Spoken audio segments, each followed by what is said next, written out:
여러분 안녕하십니까? 이어서 광주 MBC 5시 뉴스입니다. 광주 지역 초등생 무상교통 사업 예산이 전액 삭감되면서 일단 내년 5월 시행 계획은 무산됐습니다. 내년도 광주시 본예산 심의를 벌인 시의회 예결위는 무상교통 사업은 대중교통 통학 수요가 많은 중고생부터 시작해야 한다며 광주시가 제출한 예산을 삭감했습니다.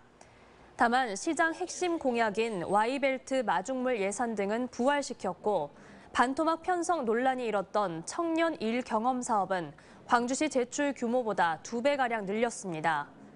광주 MBC가 광주형 일자리 사회적 임금 약속 파기라고 지적했던 빅그린 산단 직장 어린이집 예산도 최종 반영됐습니다. 장기 경기 불황으로 상가 공실이 늘고 있는 가운데 광주시가 주상복합 건물의 비주거시설 의무 면적을 줄이기로 했습니다. 광주 상업지역 주상복합 건물 상가 의무 비율은 지난 2019년 10%에서 15%로 상향됐는데 되려 공실을 부추기는 요인으로 꼽혀왔습니다. 이에 강기정 광주시장은 최근 기자들과 만난 자리에서 도시계획 조례를 개정해 주상복합 건물 상가 비율을 다시 10%로 회복시키기 위한 각계각층의 의견 수렴에 나서겠다고 밝혔습니다. 이낙연 전 더불어민주당 대표의 신당 움직임을 두고 광주와 전남에서 비판 공세가 이어졌습니다. 지난 대통령 선거 민주당 경선에서 이낙연 당시 후보를 지지했던 이병훈 의원은 오늘 광주시 의회에서 기자회견을 열고 윤석열 정권 심판을 위해서 필요한 건 하나 된 강한 민주당이라면서 신당 반대, 불참 의사를 밝히며 이 전 대표가 탈당한다면 절연할 것이라고 말했습니다.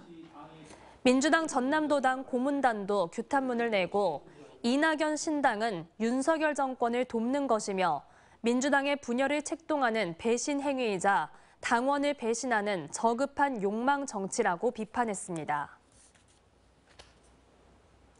내년 총선 광주에 출마하는 더불어민주당 소속 예비 후보자들이 싸우는 정치를 멈추고 민생을 살리는 정치를 하겠다고 다짐했습니다.